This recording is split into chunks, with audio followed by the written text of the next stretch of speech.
Award-winning futurist researcher and keynote speaker Nikolas Badminton joining us on Canada Now for his weekly visit. Nick, this week we look at wildlife. According to a new report from WWF, 2/3 of the world's wildlife has actually been lost since 1970. That's not that long ago. No, not really. I mean, this is part of the story of the collapse that's caused by the industrial complex, right? Urbanization, pollution, climate change, deforestation, all of those like chaos dimensions that are really sort of changing up the world, right? So we kind of as a human race, the last 200-300 years, we've really not done such a good job of that stewardship of the flora and the fauna in the world.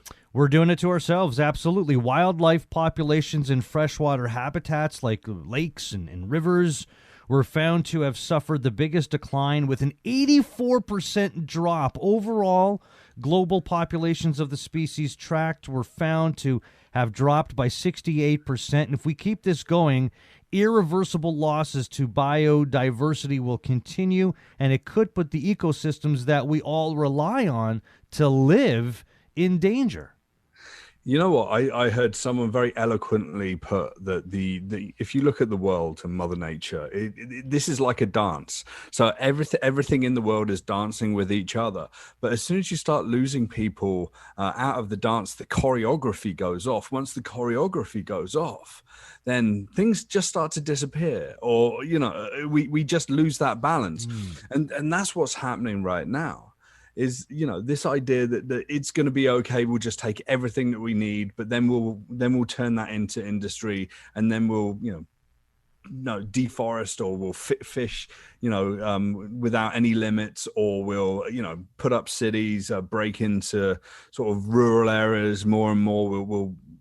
We'll dig mines. We'll do everything, right? That the industrial complex has sort of been based upon, the commercial model of making as much money as we can from resources. And yeah, this idea of stewardship and protecting the world is just literally gone out the window. And now we're having this massive wake up call because of stats like you said, right, about freshwater habitats and forests and whatever.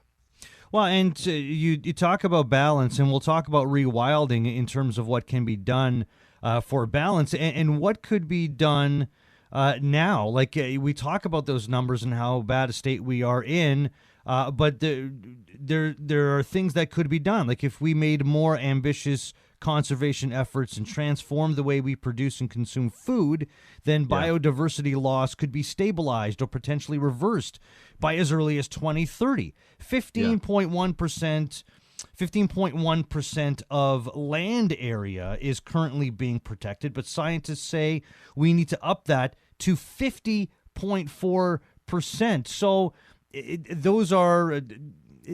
would be very optimistic if we could achieve all that, but if we have the will, then we can do that. It's kind of disgusting that we're having that conversation, right, Jeff? We're only protecting 15% of land in the world. And what the hell have we been doing? As a general population, have we been walking around with our eyes shut, just letting corporations take advantage, right? And we've seen over the last 3 or 4 years, administrations, North American, whatever, wanting to take over national parks and make them available for mining and natural resources, whatever. Yeah, if we have a moratorium on deforestation and 100% transition to renewable energy by 2050, and we start to protect 50% of global land, then we're in with a real chance to start to turn things around, right? So this isn't about building technology to suck carbon out of the air and whatever. It's about planting trees, which could create like millions of jobs around the world. It could not only beautify the world, it would just make it a better place to live. And we can actually stop things like pandemics, because as we lose biodiversity, then the zoonotic spillover of diseases from rural to urban scenarios is just rising, right? Yeah. So this is what is really fascinating, and I want everyone to remember this that's listening in. Scientists predict that the next pandemic is likely to come from the Amazon, right? So from the Amazon, which is an incredible forestry system, that's so important to the entire planet. Was it they call it the lungs of Mother Earth, right? Mm. And yeah, we could be in a really bad state of affairs. And I still think that we're walking this knife edge, and we're going to walk this knife edge for the next 10 to 15 years. And we need to see people running countries and organizations do more and step up and invest and really sort of walk the talk that they're talking about in terms of sustainability and, you know, protecting Mother Earth.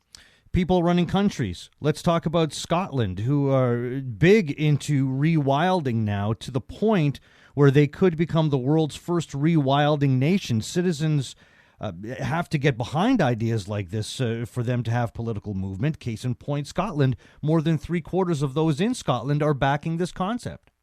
Yeah, and if you've ever been to Scotland, and I went on vacation there a couple of years ago, it's outstanding. Place of natural beauty. You go to the islands, the Isle of Skye and whatever, there's just not a lot of population up there as well. So it's kind of a little bit easier. It's like when you look down to places like New Zealand and Australia and whatever. It's well, New Zealand more than Australia, I will say that. Because there's not so much population, there is more stewardship and there's more outdoors that's being protected, just because, you know, the people realize that that's a really important part of the situation. So just south of Scotland, you look at England, and that's where I'm from.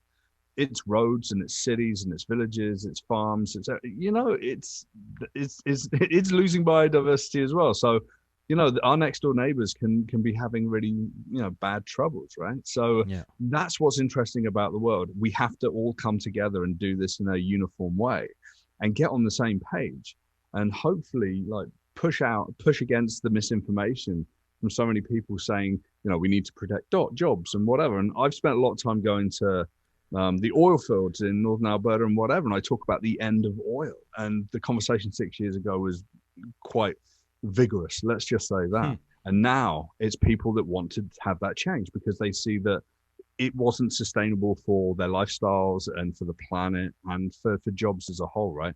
The new economy is going to be the green economy, right? So yeah. And the rewilding idea about really giving places back to nature a little bit more is going to become really important as an idea going forward in terms of urban design and exurbia and rural design as well. On the point of helping each other out, and earlier mentioning balance, rewilding was successful in the U.S. in Yellowstone National Park after being hunted to near extinction at the start of the 20th century. Wolves in Jasper National Park here in Canada were captured and relocated to Yellowstone for the purpose of balance, and it worked there. So do you think that rewilding, with Scotland in the lead right now, is going to become more of a thing with countries around the world?